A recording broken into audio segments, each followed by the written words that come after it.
Por gentileza, vamos abrir nossas Bíblias no livro de Apocalipse, capítulo de número 19, versículo de número 20 e 21.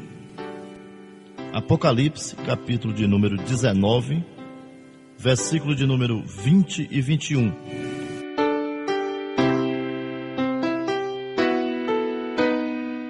Diz assim a porção da palavra do Senhor: Mas a besta foi aprisionada, e com ela o falso profeta, que, com os sinais feitos diante dela, seduziu aqueles que receberam a marca da besta, e eram os adoradores da sua imagem.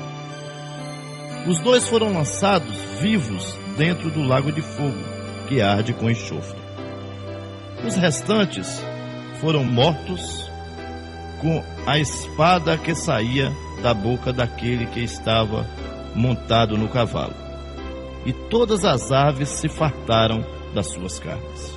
Bom, meus amados ouvintes, hoje nós vamos falar de um assunto extremamente importante, um assunto que tem trazido muita curiosidade às pessoas, um assunto que tem sido muito discutido entre as denominações religiosas no Brasil e no mundo.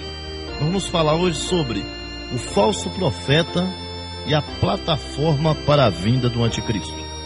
O falso profeta, também chamado a segunda besta ou ainda a outra besta, é um líder religioso que é associado à primeira besta, o líder político do período da tribulação.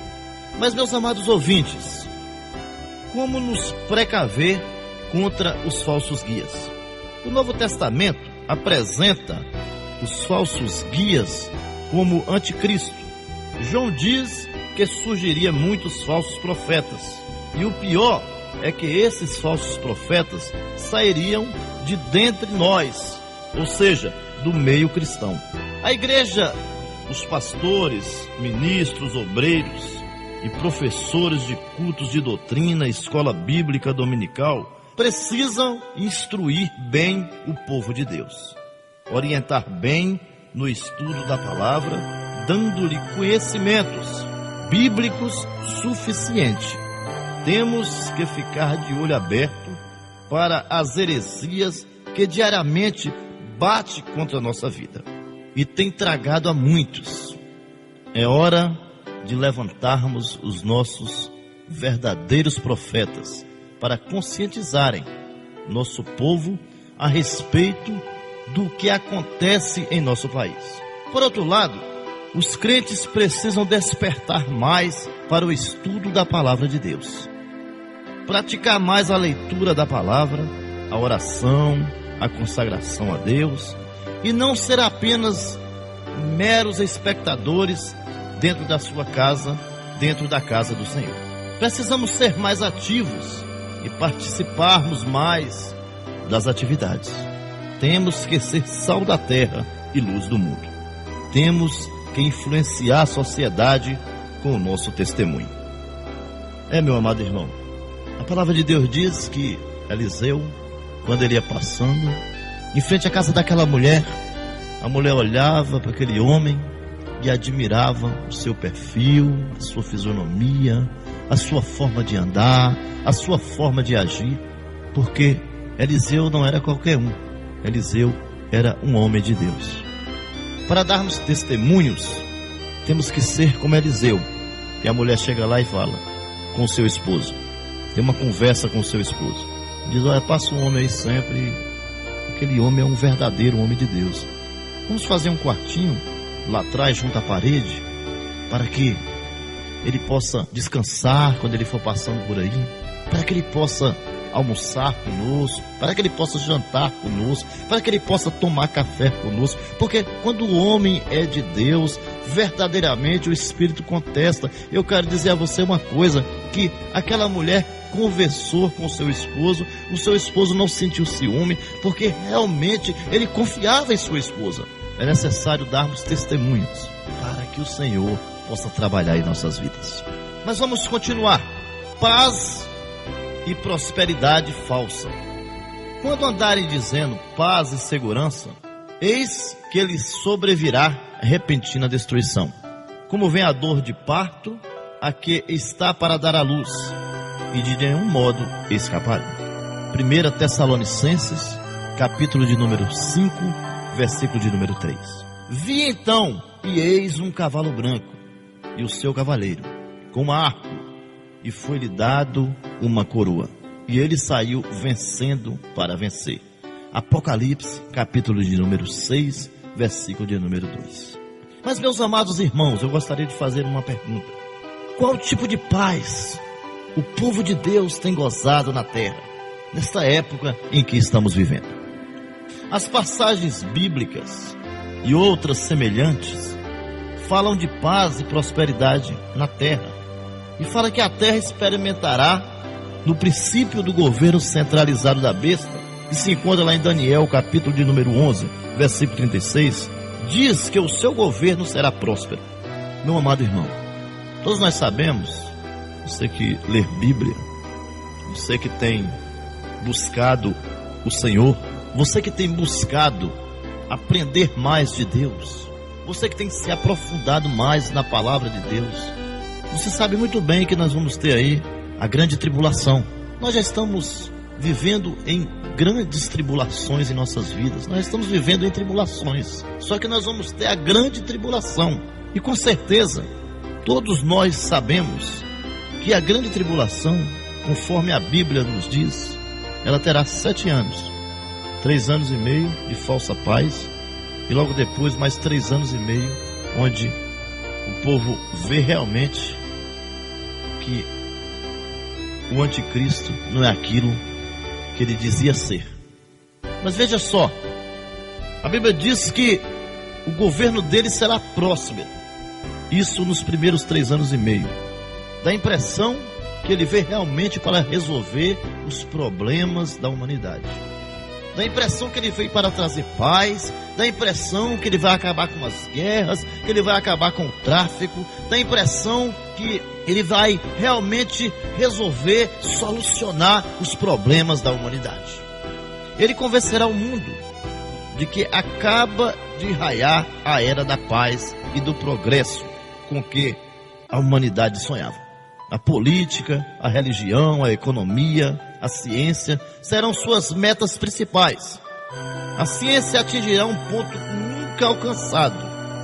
Todo esse progresso será falso, porque será superficial e durará pouco. Logo depois a besta revelará seu verdadeiro caráter maligno. Ao mesmo tempo em que os seus juízos desencadeados do céu, sob os selos e as trombetas e as taças, registrados no capítulo de número 6 a 18 de Apocalipse, porão tudo a descoberto, mostrando que as multidões foram completamente iludidas. Veja só que coisa interessante, né? Está para acontecer. Nós temos que nos preparar, porque nós não sabemos nem o dia nem a hora. Nós sabemos que o Senhor diz que é como um relâmpago que sai do ocidente e vai para o oriente. Então será rápido. É como o ladrão. Se esperássemos o ladrão, nunca seríamos roubados. A vida do Senhor será dessa forma.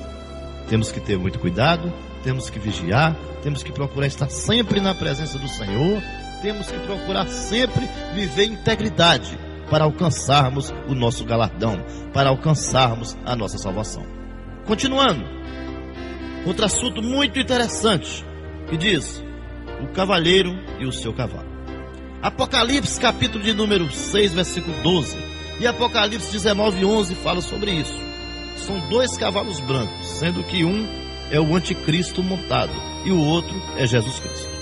Mas vamos ver, o cavalo e sua cor branca falam de conquista, vitória e paz. O cavalo nas guerras antigas era um elemento da primeira necessidade. O arco do cavaleiro fala do longo alcance e amplitude dos seus empreendimentos. As suas arrancadas será, a princípio, vitoriosa, inclusive porque não enfrentará qualquer protesto e oposição da verdadeira igreja, que somos nós, a igreja de Cristo. Nesse tempo, ela já estará na glória com o Senhor Jesus. A Bíblia é bem clara, e a Bíblia diz que quando o Senhor voltar, os mortos ressuscitarão primeiro, e a igreja do Senhor será arrebatada. Aí sim acontecerá a grande tribulação. Temos que ter muito cuidado para não ficarmos, porque bom é irmos na primeira e não na segunda. Temos que ter muito cuidado. A coroa, o cavalo branco e as arrancadas vitoriosas do anticristo, tudo fala dele como o falso Messias e solucionador das crises mundial. Seu governo será a falsificação do milênio de Cristo. Sim, ele imita a Cristo, ele imita o Cristo verdadeiro, que monta outro cavalo branco. Viu o céu aberto, e eis um cavalo branco. O seu cavaleiro se chama Fiel e Verdadeiro, e julga e peleja com justiça. Apocalipse, capítulo 19, versículo 11. Este é o cavalo de Cristo. Muitos acham que o cavaleiro de Apocalipse 6:2 é Cristo, mas não pode ser, porque é Cristo quem abre o selo do versículo 1, que juntamente com o versículo 2 tratam do cavaleiro e o seu cavalo branco. O branco aí representa a paz e a prosperidade que o anticristo a princípio promoverá. Além disso, os componentes de sua comitiva de Cristo é de se esperar que seja de melhor qualidade, e não como os que são vistos no capítulo 6 de Apocalipse. A comitiva de Cristo é de exército do céu, Apocalipse capítulo 19, versículo 14. Já aqui em Apocalipse 6, 3-8, vemos uma comitiva macabra, aterradora, infernal. No versículo 4, vemos a discórdia, luta e morte. Logo, o cavaleiro e seu cavalo branco, em Apocalipse 6:2, falam da falsa paz e da prosperidade mundial que o anticristo forjará e apresentará ao mundo, ao emergir no cenário internacional. 1 Tessalonicenses, capítulo 5:3. O surgimento do anticristo, o ditador mundial. Em 1968, foi fundado em Roma o chamado Clube de Roma, sendo seus membros então personalidades de gabarito reconhecidamente mundial, na política, na economia, na ciência e na educação. O objetivo fundamental do clube é estudar o futuro da raça humana, considerando o seu passado e o seu presente, para planejar o seu futuro. Uma das conclusões a que chegou o clube há poucos anos é que a humanidade necessita urgentemente de um governo único e centralizado para resolver seus problemas e suprir suas necessidades. De acordo com o escritor A Nova Era, ela tem como propósito preparar o mundo para ser governado por uma só pessoa. Todos nós sabemos que realmente o anticristo quer é tomar o lugar de Cristo, porque anticristo significa isso: opor-se à obra de Deus e tomar o lugar, substituir, entrar no lugar de Cristo. Esse é o pensamento dele. Só que é claro que isso não vai acontecer. Ele vai tentar, mas ele não vai conseguir. Esse único homem será venerado por muitos como Messias, pela sua inteligência e liderança, mas na verdade trata-se do anticristo, que a Bíblia fala. Esse homem ele virá, será um homem rico, um homem próspero, será um homem inteligente, será um homem com características, todas elas completas, sem nenhum defeito. Mas o Satanás está por trás de tudo isso. O Satanás emprestará a sua inteligência para ele. Ele agirá mediante o pensamento de Satanás. Introduzindo o número 666, a ajuda de espíritos cósmicos na inauguração da nova era, clamando o Messias da nova era como mestre do mundo, a conclamação da paz mundial. amor e união. Tem que ter muito cuidado. Existem muitas denominações por aí, muitas seitas e heresias por aí, que hoje elas pregam o que querem, tem vários tipos de movimentos diferentes para atrair adeptos. Ah, mas foi o líder da igreja que fez. Nós somos apenas membros da igreja, então nós não temos culpa. Não, muito cuidado com isso. Vamos lá para o céu. Vamos subir lá para o céu. Quando Lúcifer se rebeliou contra Deus, a Bíblia diz que ele foi expulso porque tentou destronar Deus, tentou tomar o lugar de Deus. E ele foi jogado do céu, mas com ele veio todos os seus seguidores e adeptos. A Bíblia diz que veio uma terça parte dos anjos junto com ele. Ou seja, se você está numa denominação errada, se o teu líder age de forma errada, se você está na realidade dentro de uma seita, você sabe disso, tem consciência disso e continua lá com ele, continua no mesmo lugar, não toma atitude, não sai, não procura o lugar correto, o lugar certo, então você também está sendo conivente. Tem que ter muito cuidado para você não perder a sua salvação. A Bíblia diz que a salvação vem pelo ouvir, e ouvir a palavra de Deus. E não é a palavra de Deus deturpada, não é a palavra de Deus mudada, é a palavra de Deus genuína, a palavra de Deus verdadeira, interpretada de forma correta, de acordo com o Espírito Santo de Deus. Mas vamos continuar. Todos nós sabemos que existirá a marca da besta, e que o número será 666, marca registrada da grande tribulação. E todos nós sabemos que o anticristo, ele irá colocar essa marca naqueles que aceitarem. Não será forçada, você terá a opção de aceitar a marca ou não. Como essa marca? A Bíblia diz que essa marca pode ser ou na mão ou na testa, ou seja, ela será visível, ela será uma marca visível. Portanto, de repente pode ser uma tatuagem. Sem essa marca você não vai poder comprar e nem vai poder vender. As coisas estarão se apertando muito para o povo de Deus. Aqueles que forem realmente fiéis ao Senhor permanecerá com Ele. Mas por que eu estou falando em vender e em comprar, se a igreja de Cristo vai estar na glória, na grande tribulação? Bom, meus amados irmãos, tem muita gente que está dentro da igreja, faz parte da igreja do Senhor, faz parte do corpo de Cristo, está embutida no corpo de Cristo, melhor dizendo, faz parte do grupo de louvor, faz parte do grupo de senhoras, faz parte do grupo de varões, faz parte do grupo de jovens, faz parte do grupo de adolescentes, mas na realidade está longe de Deus. Está longe de Deus. É crente só dentro da igreja. Saiu da igreja, da porta da igreja para fora, já não é mais crente. Nós temos que mudar essa forma de ser.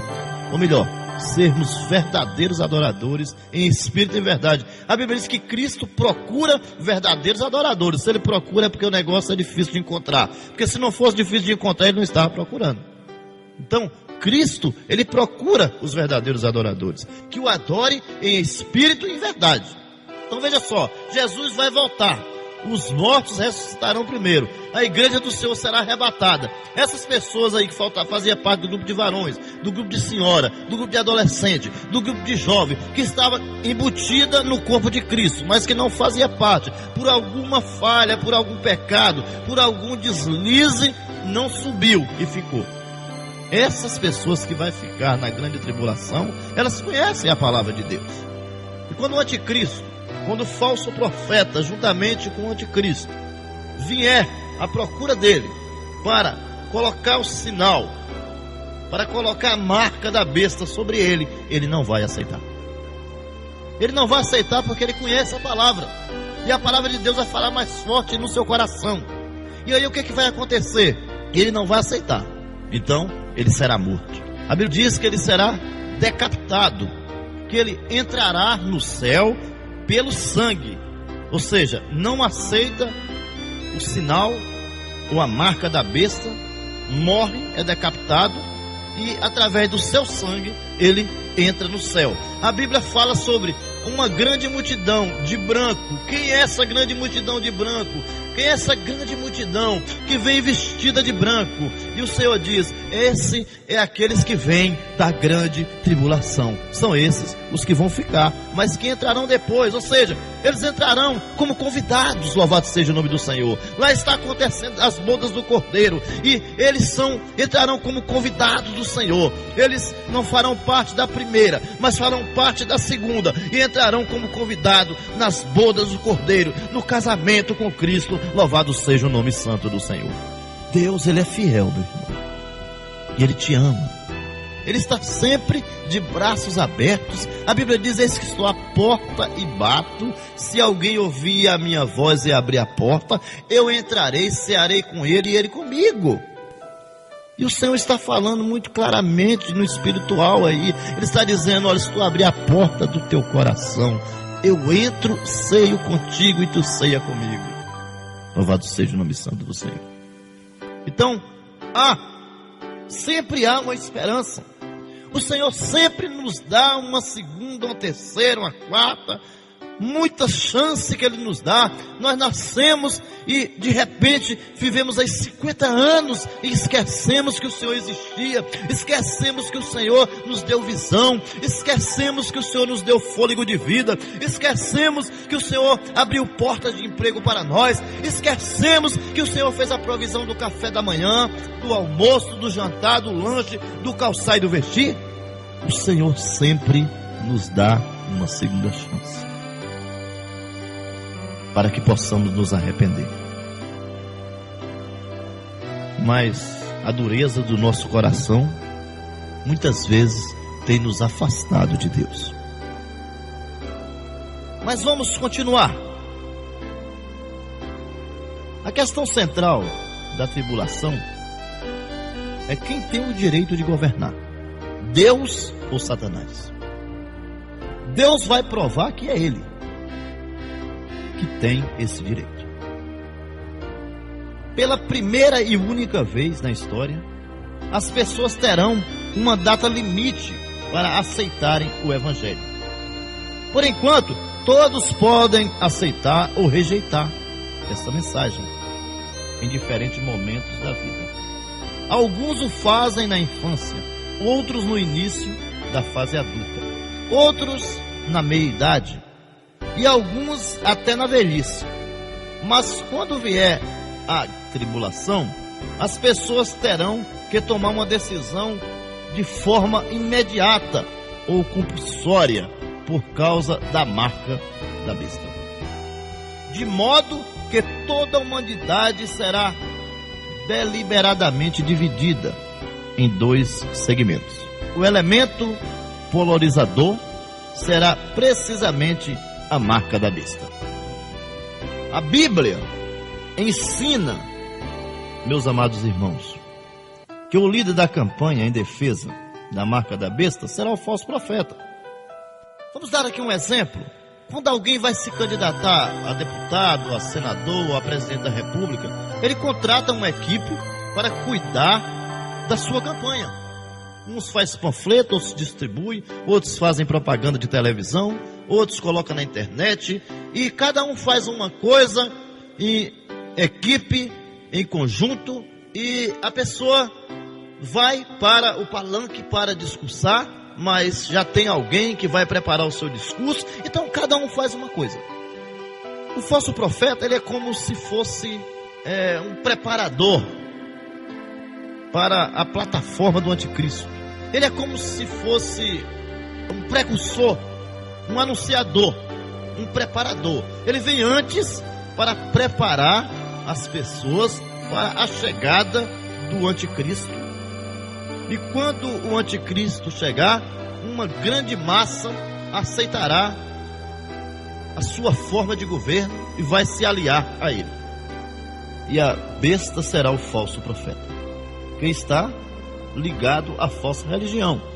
Você pode ler lá em Apocalipse, capítulo de número 13, versículo de número 11 ao 18. Ou Apocalipse, capítulo de número 13, versículo de número 15. Você vai encontrar falando sobre o que nós estamos comentando agora. E vai deixar claro que o ponto-chave em tudo isso é adorar a imagem da besta. A marca da besta é simplesmente o meio de forçar as pessoas a declararem do lado de quem estão, do anticristo ou de Jesus Cristo. Todos terão que escolher um dos dois lados. Será impossível manter uma posição neutra ou ficar indeciso com relação a esse assunto. A Escritura é muito clara ao afirmar que os que não aceitarem a marca serão mortos. Essa hora é uma hora muito difícil. Aqueles que estão em Cristo, com certeza, serão arrebatados. Mas aqueles que por algum motivo ficarem, terão que tomar uma decisão.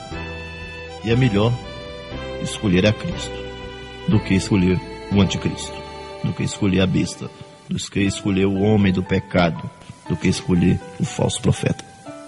Toda a humanidade será forçada a escolher um dos lados. Todos os pequenos e os grandes, os ricos e os pobres, os livres e os escravos.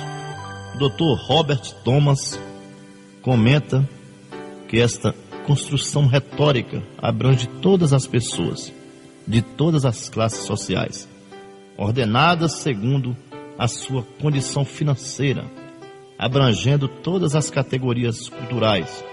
As três expressões são um recurso estilístico que traduz universidade. A Escritura é muito específica. O falso profeta vai exigir uma marca em sinais de lealdade e devoção à besta. E essa marca será sobre a mão direita, não à esquerda, ou sobre a fronte. Você pode encontrar lá em Apocalipse capítulo 13, versículo 16, falando sobre a marca da besta. E essa marca, ela será facilmente reconhecível e não duvidosa, recebida de forma voluntária. Portanto, as pessoas não serão ludibriadas para recebê-la, será voluntariamente. Não é forçado. Você vai receber se querer, porque é exatamente o que vai acontecer. Deus testando se você realmente é fiel para com Ele ou não. Deus não te cobra nada. Deus ele te dá a vida eterna, não te cobra nada. Ele só te cobra uma coisa, que você seja fiel a Ele. É só isso que o Senhor quer de você. Se você for fiel, você vai receber a coroa da vitória. Você vai receber o seu galardão. Não aqui na terra, mas lá no céu. Quando você for arrebatado, quando o seu corpo for glorificado e você subir com o Senhor. Ninguém será ludibriado. Receberá voluntariamente. Usada após o arrebatamento e não antes. Usada na segunda metade da tribulação. Necessária para comprar e vender. Recebida universalmente por todos os não cristãos, mas rejeitada pelos cristãos. Uma demonstração de adoração e lealdade ao anticristo, promovida pelo falso profeta. Uma opção que selará o destino de todos os que a receberam, levando-as ao castigo eterno no lago de fogo. Não terá mais jeito. Recebeu a marca da besta, não tem mais arrependimento, não tem mais jeito de tirar, não tem mais jeito. Não pode receber. Se recebeu, aí não tem mais volta. É uma viagem sem volta. Perdeu a sua salvação. O falso profeta, a besta que subirá da terra, será um grande líder religioso. Será o último precursor do anticristo. Será o assistente direto do anticristo. Será imitador dos profetas do Senhor. Será um homem com pele de cordeiro e coração de dragão. Será um profeta satânico. Induzirá os homens para que adore o anticristo. Será vencido por Cristo, o campeão dos campeões, e jogado no lago de fogo, juntamente com o anticristo. Apocalipse capítulo 19, versículo 20. O falso profeta, ele será o principal associado do anticristo durante o período da grande tribulação. E é identificado pelo apóstolo João na sua visão apocalíptica nas seguintes palavras: vi ainda outra besta emergir da terra. Possuía 2 chifres, parecendo cordeiro, mas falava como dragão. Apocalipse capítulo 13, versículo de número 11. Os 2 chifres falam do seu poder político, representativo, aliado ao seu poder religioso, mas também falam de testemunho, por ser o número 2. Representativo disso, ele dará seu testemunho, mas este será falso. Parecerá cordeiro, manso e inofensivo, brando e santo, mas o seu interior será um dragão destruidor. Ele será o auxiliar direto do anticristo. O seu ministério de cultos, um insuperável ministro religioso, mas enganador. Ele promoverá o incomparável movimento religioso mundial, unindo todos os credos, seitas, filosofias, igrejas modernistas e ecumênicas, formando uma super igreja mundial. Ele fará muitos milagres, falsos, e evidentemente também opera grandes sinais, de maneira que até fogo do céu faz descer a terra diante dos homens. Apocalipse 13:13. Mas esse milagre são pela eficácia de Satanás, são poder, sinais e prodígio de mentira. 2 Tessalonicenses, capítulo 2, versículo 9. Sentada sobre muitas águas. A interpretação dessas palavras é dada no versículo 15, onde se lê que as águas são povos, multidões, nações e línguas. Sua influência atinge o mundo inteiro, e essa exerce autoridade sobre muitos povos espalhados por toda parte. Prostituição, espiritualmente falando, cometer prostituição equivale a adorar ídolos. Simbolicamente, é uma liga, união ou acordo com o sistema idólatra ou sistema religioso falso. A prostituição de valores espirituais em troca do ganho material, os governos de qualquer natureza são chamados de reis. Essa igreja exerce autoridade sobre os reis e, como recompensa, recebe certas vantagens materiais. Isso é sério, né?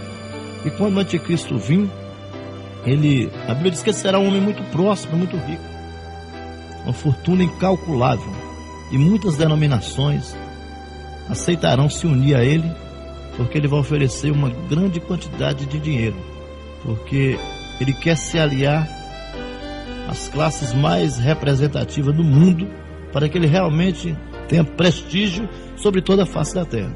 Será um homem mão de ferro. Temos que ter muito cuidado. Temos que ter cuidado, porque é necessário vigiarmos, é necessário estarmos de olhos abertos, porque nós não sabemos nem o dia nem a hora, mas pode ser a qualquer momento, segundo a Bíblia. Mas vamos continuar. Qual a pior fase da grande tribulação? A primeira menção bíblica da grande tribulação está em Deuteronômio 4:30. Quando estiveres em angústia, e todas essas coisas te sobrevirem nos últimos dias, e te voltares para o Senhor teu Deus, e lhes atenderem a voz.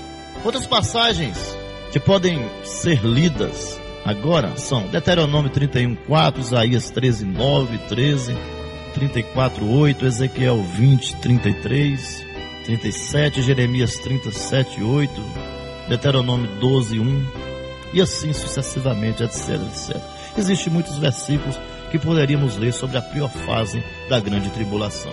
Como já dissemos, a pior fase da grande tribulação será quando o anticristo romper sua aliança feita aos judeus e começar a persegui-los. Tal fato ocorrerá quando ele exigir adoração e os judeus recusarem oferecê-la. Os santos perseguidos pela besta, referidos em Daniel 7:21-25 e Apocalipse 13:7, são em primeiro plano os judeus, mas também os gentios crentes, os quais serão martirizados. Aí é que está o grande problema. A primeira fase, os 3 anos e meio, vai ser uma bênção. Ele vai oferecer terras de graça, casas, carros, empregos. Vai ser uma bênção. Aparentemente resolveu o problema do mundo. Mas depois de 3 anos e meio ele pede adoração e ele se coloca no lugar do próprio Deus. E aí as pessoas desconfiam que realmente ele não é o que dizia. E aí o que acontece? Acontece um rompimento dos judeus, dos gentios, crentes, não aceitando adorá-lo. E aí será a pior fase da grande tribulação. Apesar da grande tribulação visar em primeiro lugar os judeus, o mundo todo sofrerá os seus efeitos. Lá em Jeremias 25:29, Apocalipse 13:7, fala sobre isso, que Deus entrará em juízo com o seu antigo povo, para expurgá-lo e levá-lo ao arrependimento e conversão. A grande tribulação será o 7º castigo para Israel. Vamos ver que castigos são esses? O primeiro, cativeiro assírio. O segundo, cativeiro babilônico. O terceiro, opressão sob Antíoco Epifânio. O quarto, destruição de Jerusalém e de todo o templo. O quinto, opressão sobre Adriano. O sexto, holocausto sob o nazismo. E o sétimo, a grande tribulação. Tudo isso vem acontecendo e o último será a grande tribulação. Será o pior de todos. Mas haverá salvação durante a grande tribulação? Foi aquilo que nós explicamos antes. Aqueles que ficarem por algum motivo serão salvos, se recusarem a marca da besta. Vamos ver isso aqui que é interessante. Muitos perguntam, haverá salvação durante a grande tribulação? Sim, haverá. É fácil provar biblicamente. Uma única passagem como a de Apocalipse 7,14 bastaria para isso. Respondi-lhe, meu Senhor, tu o sabes. Ele então me disse, são estes os que vêm da grande tribulação. Lavaram as suas vestiduras e alvejaram no sangue do Cordeiro. A melhor tradução deste texto é a de Almeida, revista e atualizada. Está de fato no tempo presente. Outras passagens que evidenciam a salvação durante a tribulação se encontram em Apocalipse, capítulo 6, 9, 11, 12, 17, 7, 9, 11, 15, 2, 24 e assim sucessivamente. Existe ainda alguns outros versículos. E acontecerá que todo aquele que invocar o nome do Senhor será salvo. Porque o monte Sião e em Jerusalém estarão os que forem salvos, assim como o Senhor prometeu. E entre os sobreviventes, aqueles que o Senhor chamar. Mas como haverá salvação nessa época? De que forma? Vamos trocar isso em miúdos para entendermos melhor. Muitos objetam que aqui dizendo como podem haver salvação nessa época, quando a dispensação da graça terá findado e o Espírito Santo terá arrebatado a igreja. Isso é uma pergunta. Perguntar assim é ignorar o plano de Deus através da Bíblia para com o homem que ele criou. A esta pergunta respondemos com outra pergunta: como o povo se salvava antes da dispensação da graça? E como operava o Espírito Santo nessa época? O povo salvava-se pela fé no Redentor prometido que havia de vir. Isto era também salvação pela graça. Atos capítulo 15, versículo 11, Efésios 1, 4, 1 Pedro 1, 19 e 20 e Apocalipse 13, 8. Eles também tinham o Evangelho. Gálatas capítulo 3, 8 e Hebreus capítulo 4, versículo 3.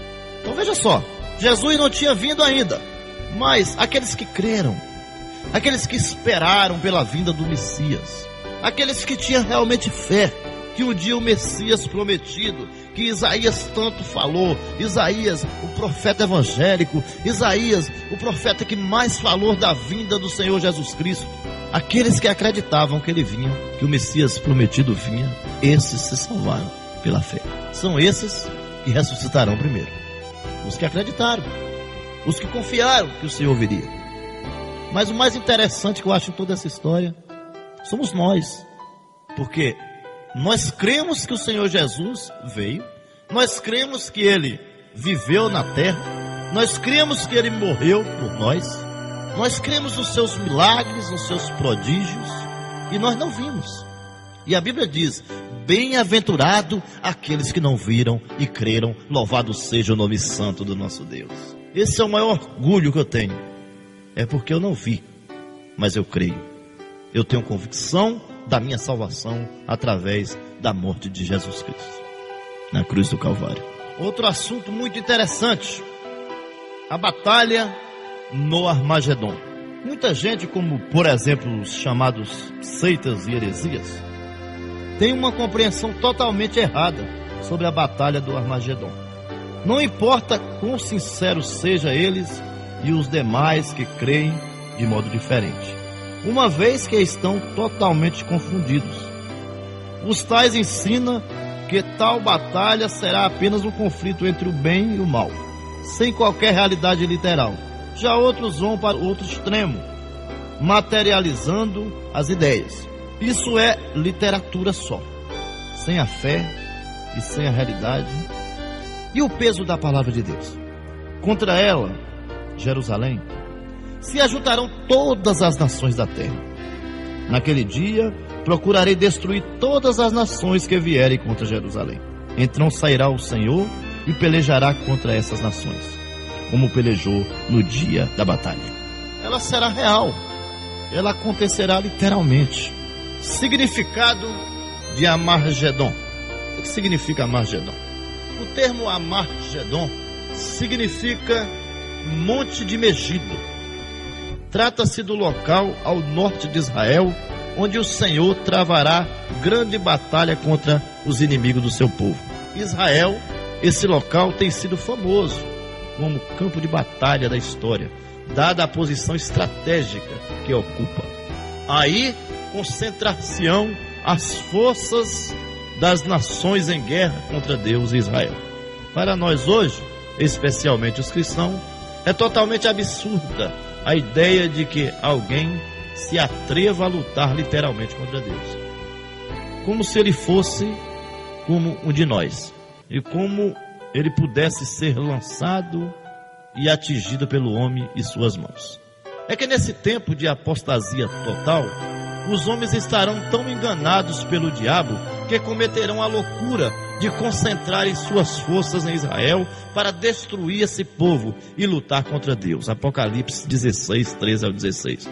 De Amargedon, o anticristo lançará seu ataque contra os judeus e avançará sobre Jerusalém.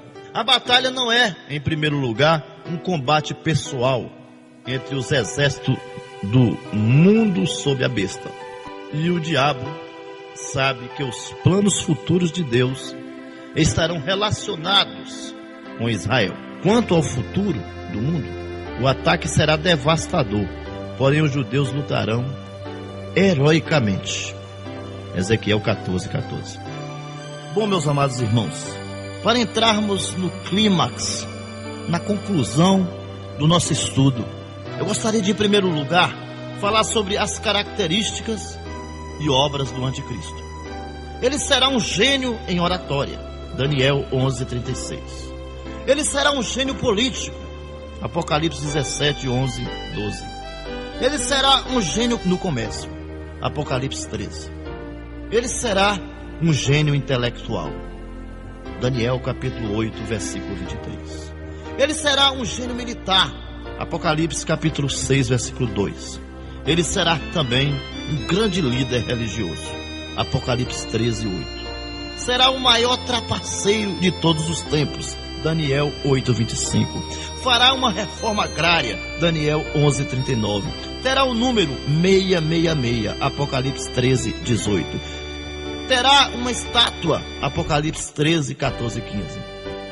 O número da besta será usado como crachá, Apocalipse 13, 16.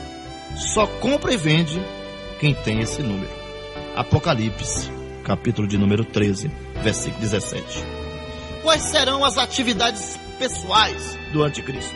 Entregar-se-á a Satanás como Judas, opor-se-á sistematicamente a Deus, promoverá a expansão da impiedade e da apostasia no mundo, cuidará de receber a adoração devida a Deus, atuará como um ditador mundial, tirânico e cruel, reinará por 42 meses, controlará a área econômica, controlará a religião, controlará o futuro império romano restaurado, controlará a mente dos homens e todos o admirarão, controlará cada indivíduo através da sua marca, controlará os exércitos, levando-as ao Amargedon.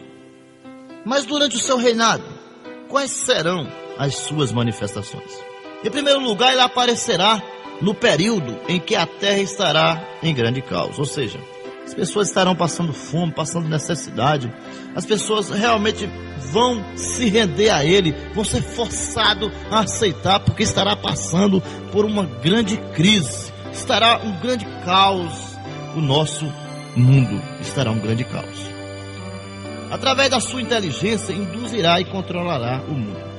Será um homem traiçoeiro e cruel, boca de leão. A sua voz fará tremer as nações. O anticristo possuirá uma ferida mortal, e o próprio Satanás vai curar essa ferida. Vocês encontram isso lá em Apocalipse capítulo 13, versículo 3. Fará grandes sinais que enganarão a muitos. Será permitido o anticristo fazer guerras contra os santos. Ser-lhe-á dado poder sobre toda a tribo, língua e nação. Será um inimigo declarado de Deus. Controlará as massas humanas. Comandará a batalha do Armagedon. Será vencido pelo Cristo e lançado no lago de fogo. Que Deus os abençoe.